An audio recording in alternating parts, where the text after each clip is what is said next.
وكفى وسلام على عباده الذين اصطفى أما بعد فأعوذ بالله من الشيطان الرجيم بسم الله الرحمن الرحيم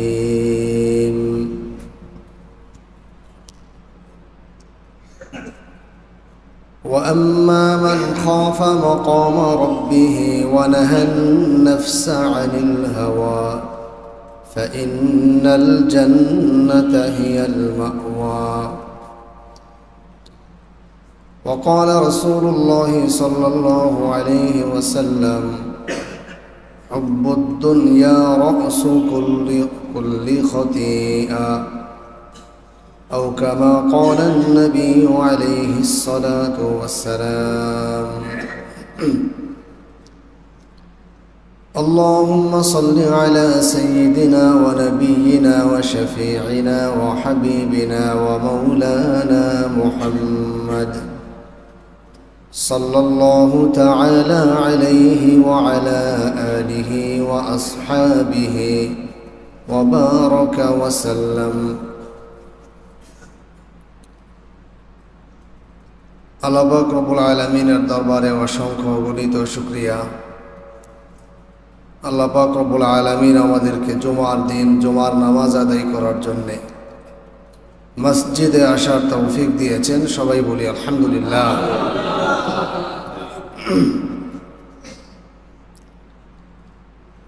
কোরআনে কারীমের সূরাতুন নাজিআত এর থেকে দুটি আয়াত তিলাওয়াত করেছি। আল্লাহ পাক রব্বুল আলামিন আমাদেরকে সৃষ্টি করেছেন, আমরা সবাই একটা সুনির্দিষ্ট গন্তব্যের দিকে অগ্রসর হচ্ছি। আমাদের একটা মূল ঠিকানা আছে।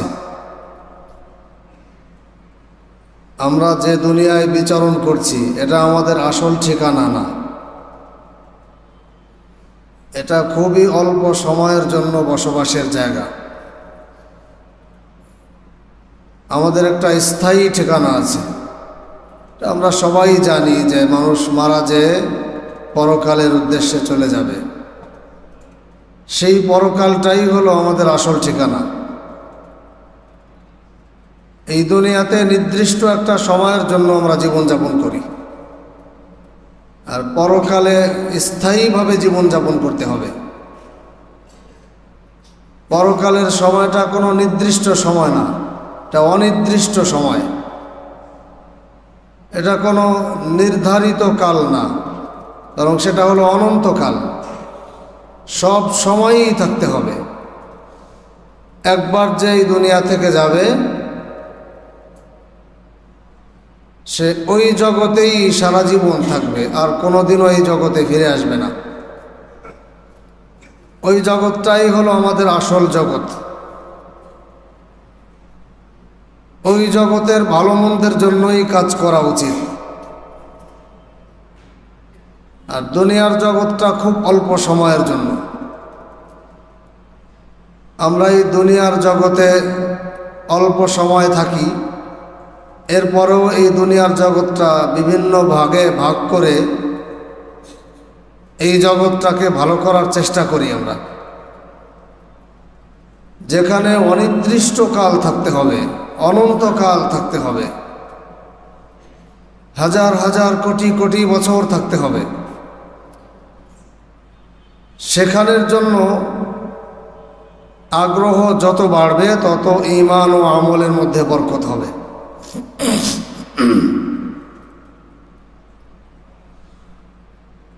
আর এই নির্দিষ্ট সময়ের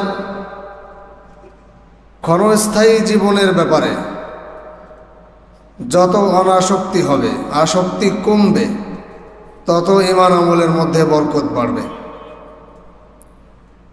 এজন্য হাদিসে আছে যে মানুষের যে গুনাহ হয়, এই গুনাহের মূল একটা কারণ হলো এই দুনিয়ার প্রতি লোভ।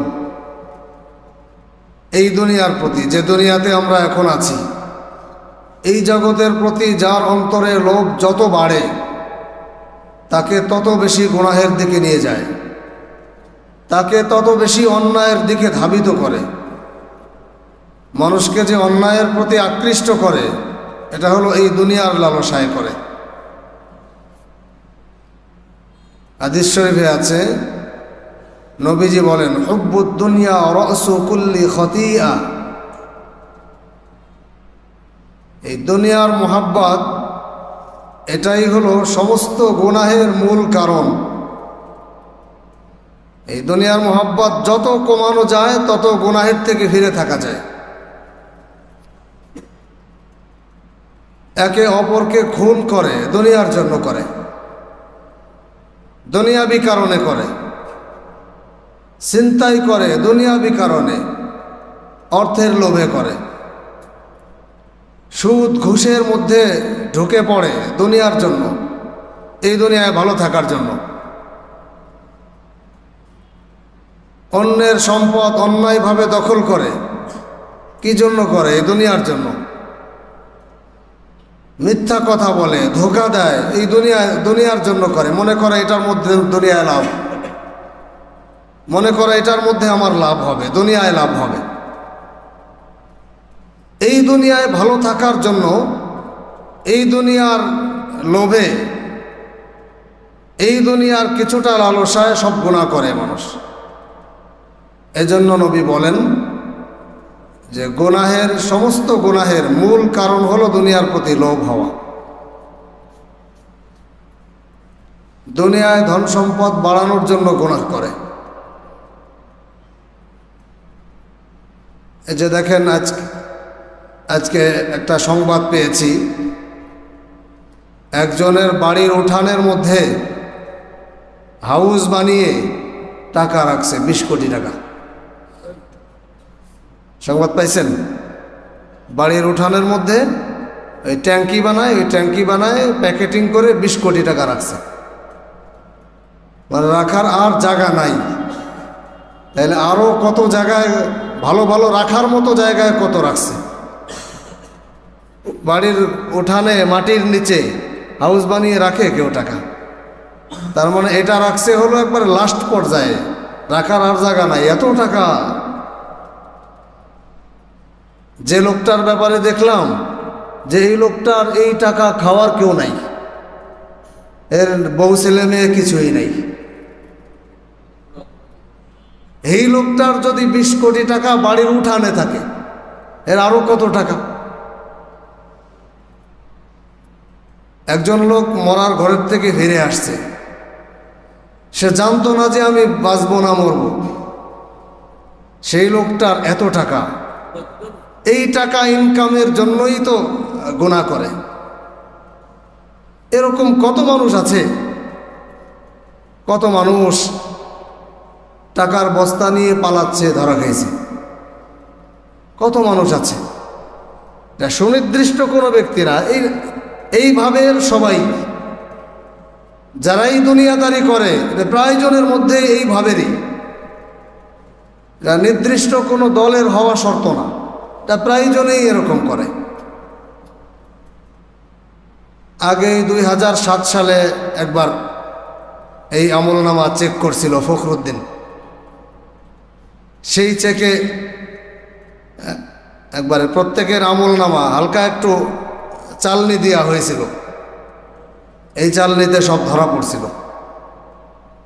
আমরা আগে বলতাম, আমাদের মুরব্বীরা বলতেন যে অন্যায়ভাবে দুনিয়া উপার্জন করলে পরকালে শাস্তি হবে, পরকালে বিচার হবে। আল্লাহ পাক রব্বুল আলামিন পুঙ্খানুপুঙ্খানুভাবে হিসাব নেবেন, নিয়ে কঠিন শাস্তি হবে, বিচার হবে। 2007 সাল থেকে ওয়াজ পাল্টে গেছে। এবারে বলেছে না, শুধু পরকালে হবে না, দুনিয়ায়ও হবে, দুনিয়ায়ও হবে। যারা এই অন্যায়ভাবে কামাই করছে সব ধরা খেয়ে গেছে 2007 সালে। এই 2007 সালের এই চালনিতে যারা ধরা পড়ছে, যারা দেশের টাকা সম্পদ লুটপাট করছে, যারা অন্যায়ভাবে কোটি কোটি টাকার মালিক হয়েছে, যারা দেশের সম্পদ পাচার করে অন্য দেশে বাড়ি বানাইছে, এসব ধরা খাইছে যে এর মধ্যে কয়জন খুব পাকা নামাজি মানুষ আছে? খুব পাকা নামাজি আল্লাহওয়ালা মানুষের সংখ্যা কত এর মধ্যে?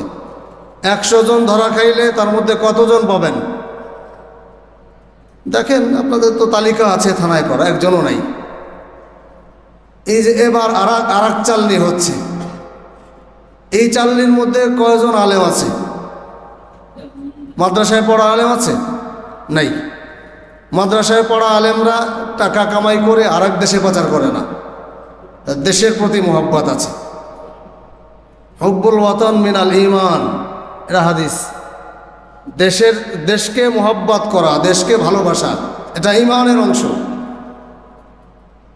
দেশকে ভালোবাসা ঈমানের অংশ, ঈমানের একটা অংশ, ঈমানের একটা জরুরি অঙ্গ।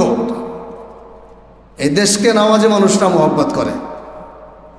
দেশের প্রতিটা ইঞ্চিকে যারা দ্বীন ইসলামকে মোহাব্বত করে তারা ভালোবাসে, দেশের জন্য জীবন দেয়, দেশের জন্য জীবন বাজি রাখে।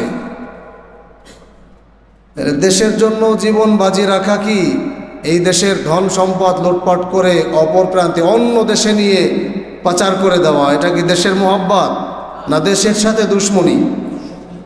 এটা এবার আপনারা চোখ বন্ধ করে হিসাব করে দেখেন, এই কাজটা কারা করে?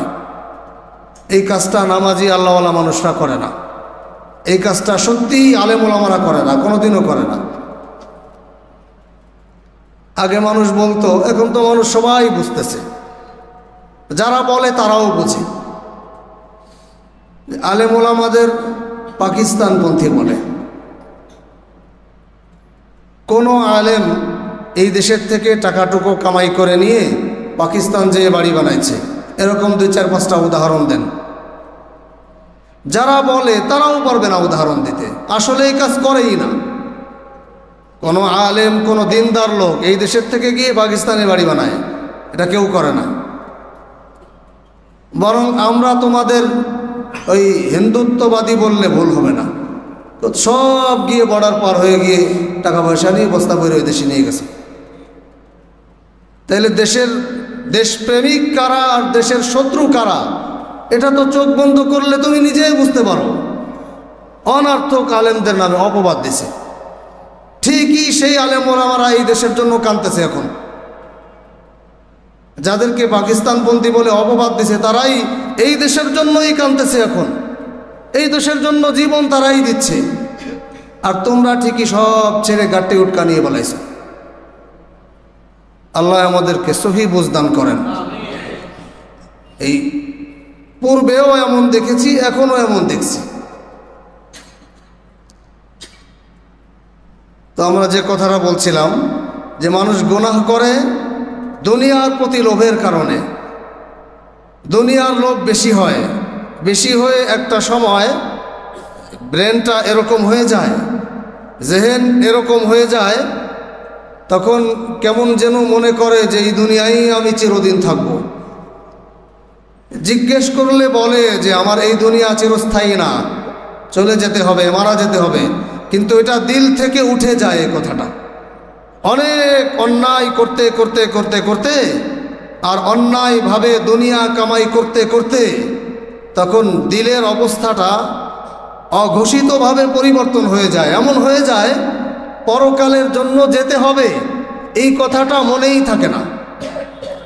তখন সে মৃত্যুর আগের দিন পর্যন্ত অন্যায়ভাবে শুধু দুনিয়া কামাই করা ছাড়া আর কিছুই বোঝে না।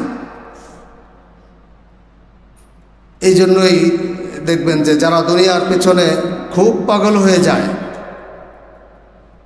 জীবন যায় যায় এই অবস্থায়ও শুধু দুনিয়া দুনিয়া করে। এই অবস্থাতেও পরকালের কথা মনে করে না, শুধু দুনিয়া দুনিয়া করে। একদম বিছানায় পড়ে গেছে, হুইল চেয়ারে চলে, তারপরেও অন্যায়ভাবে দুনিয়া কামাই করার চেষ্টা করে যদি তার সুযোগ থাকে। আল্লাহ আমাদেরকে হেফাজত করেন। এই দুনিয়ার মোহে পড়ার ব্যাপারে আল্লাহ পাক রব্বুল আলামিন বলেন, ফাআম্মা মান তাগা ওয়া আসারাল হায়াতাদ দুনিয়া ফাইন্নাল জাহিমা হিয়াল মাওয়া। আল্লাহ বলেন, যারা দুনিয়াকে পরকালের চেয়ে প্রাধান্য দেয়, তারাই পার্থিব জীবনকে পরকালীন অনন্ত জীবনের চাইতে বেশি গুরুত্ব দেয়, তারাই সীমালঙ্ঘন করে। আর এই সীমালঙ্ঘনের পরিণতি হিসাবে তাদের ভোগ করতে হবে ফাইনাল জাহিমা হিয়াল মাওয়া, তাদের শেষ ঠিকানা ভয়ঙ্কর জাহান্নাম হবে। যারা পরকালের চেয়ে দুনিয়ার জীবনকে প্রাধান্য দেয়, দুনিয়ার জীবনে পরে পরকালকে ভুলে যায় এবং এ কারণে প্রত্যেকটা কাজে সীমালঙ্ঘন করতে থাকে, এর পরিণতি এক সময় কি হবে? তারা মারা যাওয়ার সাথে সাথেই চিরস্থায়ী ঠিকানা জাহান্নামকে বেছে নেবে, জাহান্নামী হয়ে যাবে। পক্ষান্তরে যারা এই দুনিয়ার ক্ষণস্থায়ী জীবনকে পরকালীন জীবনের পরীক্ষা মনে করবে, যারা এই দুনিয়ার জীবনকে পরীক্ষার হল মনে করে, আসল ঠিকানা পরকালকে মনে করে, দুনিয়ার ক্ষণস্থায়ী জীবনটাকে পরকালের পাথেয় হিসাবে, পাথেয় জোগাড় করার একটা জায়গা মনে করে জীবন কাটাবে। ওয়া আম্মা মান খাফা মাকামা রাব্বিহি ওয়া নাহান নাফসা আনিল হাওয়া, যারা আল্লাহর সাক্ষাতের ব্যাপারে ভয় রাখবে অন্তরে, আল্লাহর সাথে পরকালে দেখা করতে হবে, পরকালীন জীবনে হাসরে আল্লাহর সামনে দাঁড়াতে হবে, এই দুনিয়ার থেকে যাওয়ার পরে বিচারের কাঠগড়ায় দাঁড়াইতে হবে, হিসাব নিকাশের সামনে হিসাব নিকাশের সম্মুখীন হতে হবে। এই কথাটা যাদের দিলে থাকবে সব সময়, যে আমি যা করছি, আমি যা বলছি, যা যেখানে যাচ্ছি, কি বলছি, কি করছি, আমার সমস্ত বলা কাজ বাজ, আমার সব কাজকর্ম হিসাব হবে, এগুলো কাউন্ট হচ্ছে, সব লিপিবদ্ধ হচ্ছে। এগুলোর ব্যাপারে পুঙ্খানুপুঙ্খানুভাবে জবাবদিহিতা করতে হবে। এই কথাটা যাদের দিলে প্রতিটা মুহূর্তে থাকবে, ওয়ানাহান নাফসা আনিল হাওয়া, আর এই কথা যাদের দিলে থাকবে, এই চিন্তাটাই তাকে গুনাহ থেকে ফেরাবে। যাদের দিলের ব্যাপারে কাজের হিসাব দিতে হবে, এই ভয় দিলে থাকবে, এই ভয় থাকলে অবশ্যই তাকে গুনাহের থেকে এই ভয়ে ফেরাবে। আমি এখন কি কথা বলছি, এই কথাটা সঠিক নাকি ভুল, এই কথার ব্যাপারে আমাকে এক সময় জবাবদিহিতা করতে হবে। এই ব্যাপারে ভয় থাকলে কথাটা হিসাব করে বলবে।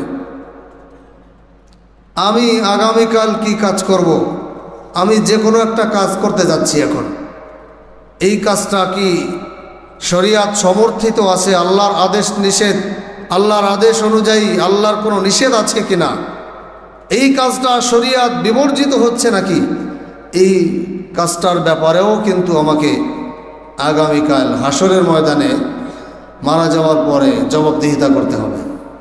এই চিন্তা যদি দিলে আসে, তাহলে এই অন্যায় কাজ করতে পারবে না। প্রত্যেকটা কাজের আগেই চিন্তা করা, আমার এই কাজটা করা সঠিক আছে নাকি এই কাজটা করা ভুল হচ্ছে, এই ব্যাপারে চিন্তা করা। এই চিন্তাধার দিলের মধ্যে আসবে, সে অন্যায় করতে পারবে না। আল্লাহ তাআলা বলেন, যার ঠিক এই পরকালের ব্যাপারে দিলে চিন্তা হবে, পরকালের ব্যাপারে চিন্তা করবে সব সময়, সে অবশ্যই তার নফসকে গুনাহের কাছ থেকে ফিরিয়ে রাখতে পারবে। আর তার জন্য পুরস্কার হবে, সে মারা যাইতে দেরি হবে, ফাইনাল জান্নাতা হিয়াল মাওয়া, তার জন্য শেষ ঠিকানা আল্লাহ পাক জান্নাত প্রস্তুত করে রেখেছেন। তার শেষ ঠিকানা, অনন্তকালীন ঠিকানা হবে জান্নাত। আর যার জন্য শেষ ঠিকানা জান্নাত হয়ে যাবে, প্রকৃতপক্ষে সেই ব্যক্তিই হলো সফল কাম ব্যক্তি। কোরআনে কারিমে আল্লাহ পাক রব্বুল আলামিন সূরা আলে ইমরানে এই সফল মানুষের পরিচয় দিয়েছেন। প্রকৃতপক্ষে সফল মানুষ কে হবে?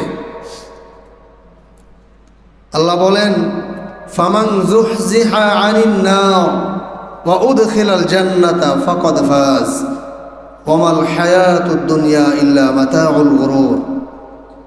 প্রকৃতপক্ষে সফল কাম ওই ব্যক্তি হবে, ফামান যুহজিহা আনিন নার, আমরা এই দুনিয়া থেকে যাওয়ার পরে হাসরের ময়দান কায়েম হবে। এই হাসরে আমাদের প্রত্যেকটা মানুষের আমলনামা বিশ্লেষণ করা হবে, আমলনামার পুঙ্খানুপুঙ্খানুভাবে হিসাব হবে। এই হিসাবের পরে আল্লাহ পাক রব্বুল আলামিন যাকে জাহান্নাম থেকে মুক্তি দান করে জান্নাতি করবেন, ফামান যুহজিহা আনিন নার, যেই ব্যক্তি জাহান্নাম থেকে মুক্ত হয়ে জান্নাতি হবে, ওয়াউদখিলাল জান্নাহ ফাকাদ ফাজ, একজন মানুষের মধ্যে প্রকৃত সফলকাম, প্রকৃত পক্ষে কৃতকার্য মানুষ সেই হবে যে জাহান্নাম থেকে মুক্তি পেয়ে জান্নাতি হবে। এর আগ পর্যন্ত কাউকে সফলকাম ব্যক্তি বলা যায় না। আমরা দুনিয়ার দৃষ্টিতে এই সাময়িক সফলতা দেখি, এটা প্রকৃত সফলতা না, এটা অস্থায়ী সফলতা। বরং দুনিয়ার দৃষ্টিতে আমাদের দেখায় যেটাকে সফলতা দেখি, এই সফলতা মানুষকে আরো বেশি বিপদগামী করে। আমরা সফলতা বলতে বুঝি যার অনেক ধন সম্পদ হয়েছে, যার গাড়ি বাড়ি আছে, যেই বেশি শিক্ষিত হয়ে ভালো পদ পদবি পেয়েছে, ভালো চাকরি বাকরি করে, এটাকে আমরা সফলতা মনে করি। বরং এখনকার সময়ে দেখা যায় এই ধরনের সফলতাই পরকালীন সফলতার জন্য বেশি বিপদগ্রস্ত হয়। এই দুনিয়াবি সফলতা নিয়ে মানুষ বেশি অহংকারী হয়ে ওঠে, পরকাল থেকে বেশি বিমুখ হয়ে যায়, যে কারণে সে বেশি পরকালের সাথে অদ্বৈত আচরণ বেশি করে, আর সে প্রকৃত সফলতা থেকে অনেক দূরে সরে যায়। দুনিয়ার লোভ লালসা বেশি অন্তরে চলে আসে, আর পরকাল থেকে বেশি দূরে সরে। আমরা যে দুনিয়ার সফলতার মধ্যে থাকি, এই দুনিয়াটা তো অল্প সময়ের, এটা পরীক্ষা স্বরূপ। আমাদের প্রত্যেকটা কাজই পরীক্ষা। আমরা দৈনন্দিন জীবনে প্রতিটা কদম অগ্রসর করি, প্রত্যেকটা কদমই আমাদের জন্য আল্লাহ পাক পরীক্ষা নিচ্ছেন। আমাদের এই পরীক্ষার সময়সীমা 40 বছর, কারো 50 বছর, কারো 60, 65, 70, 80, 100 বছর পরীক্ষার সময়সীমা। এই পুরো সময়টাই আমাদের পরীক্ষা।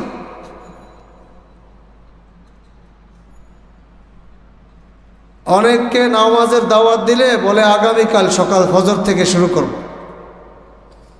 দাড়ি রাখবেন না, বলে যে মেয়ে বিয়ে দেওয়ার পরে জামাই বাড়ি গিয়ে অমুক নেকামল শুরু করেন। হ্যাঁ দরকার, শুরু করব ইনশাল্লাহ। দেখি এই মাসে একটু ঝামেলা আছে, একবারে সামনের মাসে হজ টজ করে এসে পাকাপাকি ইমানদার হয়ে যাব, এরকম সামনের কথা বলে ভবিষ্যৎ। তার মানে এখন আমি যে দিনটা অতিক্রম করছি, এই দিনটা আমার কোনো অসুবিধা নাই, এই দিনটার কোনো হিসাব নাই। তার দিলের মধ্যে কেমন যেন এরকম আইছে যে আমার এখনের দিন হিসাব নাই। আমি বিয়ে দেওয়ার পরে থেকে দাড়ি টাড়ি রেখে মসজিদে পড়ে যাব, একবারে তাবলিগে চিল্লা টিল্লা দিয়ে আল্লাহওয়ালা হয়ে যাব, এটা পরে থেকে শুরু করব। আর এখনের যে দিনগুলো যাচ্ছে, এই দিনগুলো অসুবিধা নাই। বরং পরীক্ষাটা হলো আমার বালেগ হওয়ার পর থেকে আর মৃত্যুবরণ করা পর্যন্ত এই প্রত্যেকটা মুহূর্তেরই পরীক্ষা হচ্ছে আমার, প্রতিটা মুহূর্তের। আমরা এখন এখানে বসে আছি, আমাদের আমলনামায় লেখা হচ্ছে, লেখা। আমরা যারা এখানে বসে আছি প্রত্যেকের আমলনামা আলাদা আলাদাভাবে লেখা হচ্ছে। যিনি বলছেন তার আমলনামা লেখা হচ্ছে, যারা শুনছেন বসে আছেন প্রত্যেকের আমলনামাই কিন্তু লেখা চলছে। আমি দোকানে বসে আছি, ব্যবসা বাণিজ্য করছি, আমার আমলনামায় এই সময়টাও লেখা হচ্ছে। খাবার খাচ্ছি বাড়িতে বসে, এই খাবার খাওয়াটাও লেখা হচ্ছে। বাথরুমের মধ্যে বসে টয়লেট ছাড়ছি, জরুরত মেটাচ্ছি, এটাও লেখা হচ্ছে। সব লেখা হচ্ছে যে আমি টয়লেটের মধ্যে বসে আছি, এটাও লেখা হচ্ছে। কারোর সাথে একটা কথা বলছি, এই কথাটাও লেখা হচ্ছে। প্রত্যেকটি তারিখ, দিন, সময়, প্রতিটা সেকেন্ডকে আলাদা করে করে লেখা হচ্ছে। প্রত্যেকটা সেকেন্ডেরই আলাদা আলাদাভাবে হিসাব হবে। আগামী বছর থেকে ইমানদার হব, আবার আগামীকাল সকাল থেকে নামাজ শুরু করব, আর সকাল পর্যন্ত আমার যতটুকু সময় কাটবে এইটুকু সময়ও লেখা হবে, ওইটুকুরও হিসাব দিতে হবে আল্লাহর কাছে। আমার প্রত্যেকটা মুহূর্তের পরীক্ষা। আল্লাহ পাক রব্বুল আলামিন কোরআনে কারীমের মধ্যে বলেন, আল্লাযী খালাকাল মাউতা ওয়াল হায়াতা লিয়াবলুয়াকুম আইয়ুকুম আহসানু আমালা। আল্লাযী খালাকাল মাউতা ওয়াল হায়াত, হায়াত মউত এই পুরোটা সময়, অর্থাৎ হায়াত থেকে মৃত্যু পর্যন্ত। এই হায়াত মউতের অর্থ হলো জন্ম থেকে মৃত্যু পর্যন্ত, যেদিন জন্মগ্রহণ করেছে যেদিন মারা যাবে এই দিন পর্যন্ত পুরোটা সময় লিয়াবলুয়াকুম, পুরোটা সময়ই আল্লাহ পাক আমাকে দিয়েছেন পরীক্ষা করার জন্য। তাহলে এই পুরোটা সময়ের কোনো একটি সেকেন্ডও পরীক্ষা থেকে বাদ যাবে না, প্রতিটা সেকেন্ডেরই আল্লাহ পরীক্ষা নেবেন। আমি এখন একটু হাসি মজা করছি, এইটুকুরও পরীক্ষা আল্লাহ পাকের কাছে সমানভাবে লেখা হচ্ছে। এখন আমি যে কথা বলছি এইটুকুর কথাও পরীক্ষা হচ্ছে, এক সেকেন্ড পরে কি বলবো এটারও পরীক্ষা হবে। সুতরাং এই কথা বলার কোনো সুযোগ নেই যে আমি আগামীকাল ফজর থেকে শুরু করব। আজকে একটু কাপড় নাপাক আছে, আজকে যে কাপড় নাপাক আছে এটারও পরীক্ষা, এটাও লেখা হচ্ছে যে আজকে কাপড় নাপাক ছিল এই জন্য নামাজ পড়তে পারে না, এটাও লেখা হচ্ছে আল্লাহর কাছে। এর জন্য আমাদের খুব সাবধান হতে হবে, এই হায়াতের ব্যাপারে খুব পাবন্দি করতে হবে, হায়াতের ব্যাপারে খুব গুরুত্ব দিতে হবে, প্রত্যেকটা সেকেন্ডকে মূল্যায়ন করতে হবে। আল্লাহ আমাদেরকে তৌফিক দান করেন। যারা এই হায়াতের জীবনকে পরীক্ষা মনে করে প্রত্যেকটা সেকেন্ডকে মূল্যায়ন করবে তাদের ব্যাপারেই আল্লাহ পাক রব্বুল আলামিন বলেন, ফাইন্নাল জান্নাতা হিয়াল মাওয়া। যারা জীবনের প্রত্যেকটা ক্ষেত্রকে মূল্যায়ন করে এটাকে সঠিকভাবে ব্যবহার করেছে, পরীক্ষা ভালো দিয়েছে, তারা মৃত্যুবরণের পরে, মারা যাওয়ার পরে তাদের কোনো টেনশন নাই। মারা যাওয়ার সাথে সাথে, এমনকি মারা যাওয়ার আগে থেকেই তাদের ব্যাপারে ঘোষণা হতে থাকে যে নফসগুলো, যে মানুষগুলো তাদের জীবদ্দশায় প্রতিটা মুহূর্তকে পরকালের জন্য পরীক্ষা মনে করে কাজে লাগিয়েছে, যারা নেক আমলের মধ্যে কাটানোর চেষ্টা করেছে, তাদের মারা যাওয়ার আগে থেকেই ফেরেশতা আসে। প্রত্যেকটা মানুষকে জান নেওয়ার আগে ফেরেশতা আসে তার কাছে। যারা ঈমানদার, যারা আল্লাহওয়ালা নেককার তাদের কাছেও আসে, যারা বেঈমান গুনাহগার গুনাহ করতে থাকে তাদের কাছেও আসে। তাদের কাছে আসে আযাবের ফেরেশতা, এসে জাহান্নামের একটা নকল চিত্র দেখায় তাদের কাছে, ছবি ভিডিও করে দেখায় জাহান্নামের মধ্যে আযাব হচ্ছে, জাহান্নামের মধ্যে আগুন দিয়ে পোড়ায়, জাহান্নামের মধ্যে মারে, জাহান্নামের মধ্যে সাপ দংশন করে। এই যে সব চিত্র আছে এইগুলো ছবি করে জাহান্নামী বান্দার কাছে মৃত্যুর আগে দেখায়। এজন্যই বেঈমানরা আর বদ আমলকারীরা তারা মারা যাওয়ার আগে খুব ছটফট করে, খুব ছটফট করতে দেখা যায়। ওই জাহান্নাম দেখায় আর ভয়ে তারা বেহুশ হয়ে যায়।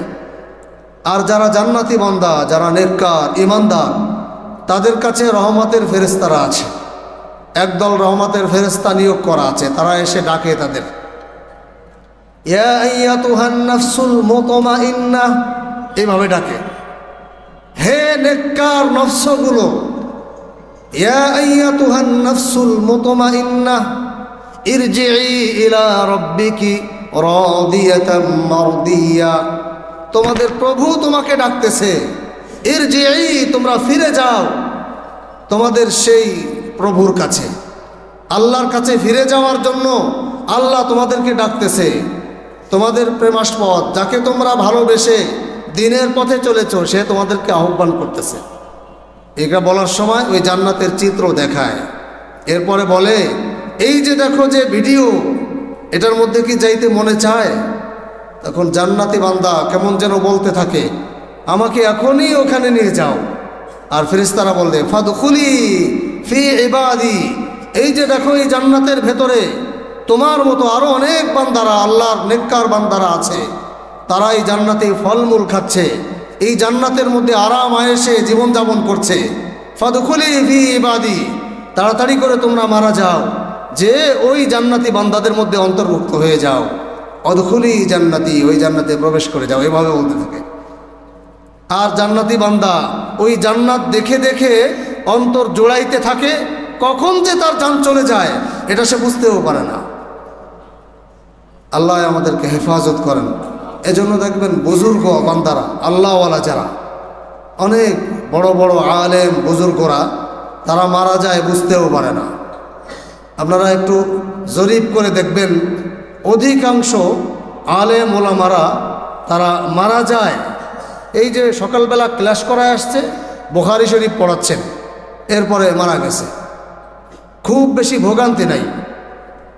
আর বৃদ্ধ হয়ে গেলেও শরীরে একটা শক্তি আলাদা, চেহারা দেখলে চেহারার মধ্যে একটা নূর চমকায় আলাদা। এটা ইবাদতের কারণে, শুধু আলেম বলতে না, এমনি যারা নেককার বান্দা, সে আলেম না হলেও। আল্লামা আহমদ শফী রহমতুল্লাহ আলাইহি 100 বছর বয়সে বুখারী শরীফ পড়াইছে, ক্লাস করায়। এটা কল্পনা করা যায়? 100 বছর বয়সের ওনার চেহারা দেখছেন। এই বয়সের মানুষ কঙ্কাল হয়ে 5 বছর বিছানায় পড়ে সুটকি ধরে থাকে, এরকম হয় বেশি। শেখুল হাদিস আল্লামা আজিজুল হক রহমতুল্লাহ আলাইহি, উনি যেদিন মারা যাবেন ওই তার আগের দিনও উনি ক্লাস করাইছেন, তার আগের দিনও ছাত্রদের বুখারী শরীফের ক্লাস করান। এখনও যারা এই পর্যায়ের মুরব্বী আছেন, দেখেন, আমি যে মাদ্রাসায় পড়ছি, যাত্রাবাড়ি মাদ্রাসায়, ওই মাদ্রাসার প্রিন্সিপাল গুলশান আজাদ মসজিদের খতিব শেখুল ইসলাম আল্লামা মাহমুদ হাসান দামাত বারাকাতুহুম, ওনার বয়স 80-র উপরে। এখনও ওনার কথা শুনি। এই দৈনিক ইনকিলাবের মধ্যে গত বছর ওনার জীবনী একজনে লিখছে, দৈনিক ইনকিলাবের নির্বাহী সম্পাদক মৌলানা ওবায়দুর রহমান খান নদভী, উনি ওনার জীবনী লিখেছেন। উনি বলছেন যে আমার জানা মতে আমি এই বিগত 20 বছর পর্যন্ত ওনার ইতিহাস আমি জানি। এই 20 বছর পর্যন্ত আমি ওনার সাথে কিছুটা চলাফেরা করি। এটা ইনকিলাবের সম্পাদক বলতেছে ওনার ব্যাপারে। এই 20 বছরের মধ্যে আমি যতটুকু জেনেছি যে উনি দিন রাত মিলে 1.5 ঘন্টা ঘুমান, 1 ঘন্টা আর আধা ঘন্টা, 1.5 ঘন্টা, দিন রাত মিলিয়ে 1.5 ঘন্টা উনি বিশ্রাম করেন। বাকি টাইম উনি কোনো না কোনো কাজ করেন, হয় কিতাব মোতালা করেন, না হলে বয়ান করেন, না হলে ক্লাস করান, না হলে এই মুরিদদেরকে তালিম দেন, দিনের কোনো কাজই করেন। একজন মানুষ 1.5 ঘন্টা ঘুমায়, সে সুস্থ থাকে কিভাবে? তার চেহারার দিকে তাকাবেন, এখনও জীবিত। মনে হয় যেন ওনার কথা শুনলে, যদি কেউ চেহারা না দেখে এমনি শুধু কথা শুনে, মনে হবে যেন 30 বছরের যুবক, এত স্ট্রং এখনো। আল্লাহ ইমানই শক্তি দেয় এদেরকে ইবাদতের কারণে। আল্লাহ আমাদেরকে সহি বুঝ দান করেন। আল্লাহ আমাদের সবাইকে দুনিয়ার প্রতি এই অবৈধ লোভ লালসা থেকে হেফাজত করে প্রকৃত পরকালের প্রতি আসক্তি দান করেন। যারা সুন্নাত পড়েননি, সুন্নাত